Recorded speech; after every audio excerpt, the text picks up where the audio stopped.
Isang mapagpalang araw po sa ating lahat. Ako po si Charles at welcome po sa aking daily devotion.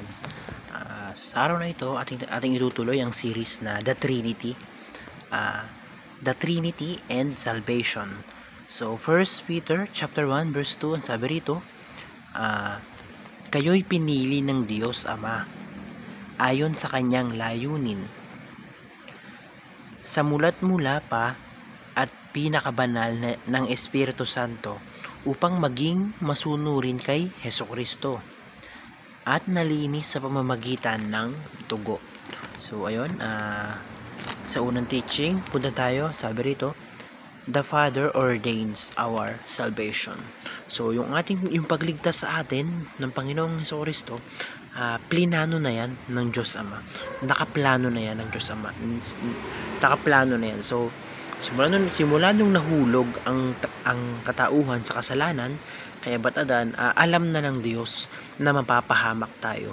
So dahil mahal niya tayo, dahil sa pagmamahal niya, plinano niya na iligtas na tayo simulat sa pool pa lang. Diba? Sabi dun sa verse na ayon sa kanyang layunin, sa mulat-mula pa, di ba? So ayun, simulat sa pool, nakaplano na iligtas tayo. So sa ikalawang teaching, ang sabi rito, the Son accomplish our salvation. So ang Diyos Anak, siya yung tumupad doon sa pangakong iyon. Sa pamamagitan niya, natupad yung ating salvation, yung pagkaligtas natin. So sa pamamagitan ng sa pamamagitan ng pagbabayad ng dugo, pinako siya sa krus, si Hesukristo pinako sa krus, namatay, naghirap, nagpakasakit. So sa pamamagitan nun, siya yung nagkumpleto siya yung gumawa nung plano ng Diyos Ama, yung Diyos Anak ang gumawa. So sa ikatlong teaching, sabi rito, the Holy Spirit applies the work of salvation. So ang nag-apply pagkatapos mamatay ni Hesukristo, pagkatapos pahirapan, pako sa krus, pagkatapos mamatay, yung Espiritu Santo ang gumawa parang sabihin na natin ang gumawa para yung dugo ni Kristo ang maging kabayaran sa kasalanan natin. So syempre hindi naman pwedeng literal na dugo ni Kristo, 'di ba? Sa magiging bayad sa mga kasalanan. So kumbaga, yung Espiritu Santo ang gumawa doon sa dugo na iyon para maging kabayaran ng ating mga kasalanan. So sa application, paano gawa natin ito may apply sa ating mga buhay? Sabi dito, believe that salvation is by the grace of God.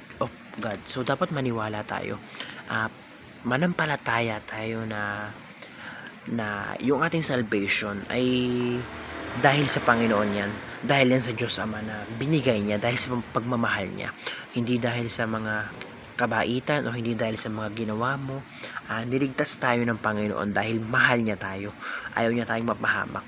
So sa ikalawang application ng sabi rito, believe in the finished work of Christ. So maniwala tayo sa natapos na ginawa ng Hesukristo.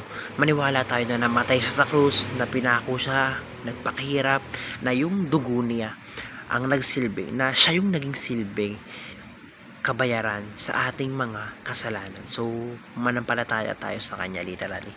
So sa ikatlong teaching ang sabi, sa ikatlong application ang sabi rito, believe in the sanctifying work of the Spirit. So maniwala tayo na ang Espiritu Santo, ang Diyos Espiritu Santo gumagalaw sa ating mga buhay.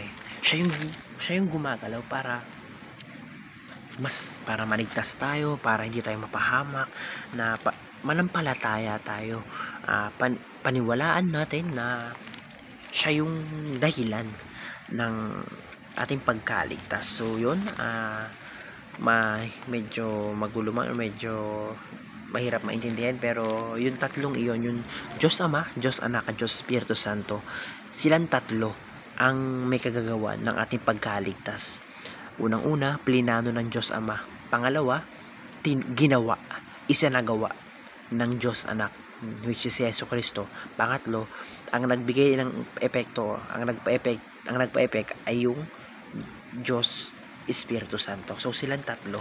So the Trinity and salvation, silang tatlo, yung tatlong persona ng Diyos, yung ang nagtulong-tulungan para maligtas tayo at maligtas tayo sa mga kasalanan. So ayun, napakaraming natutunan sa araw na ito. Maraming salamat and glory to God.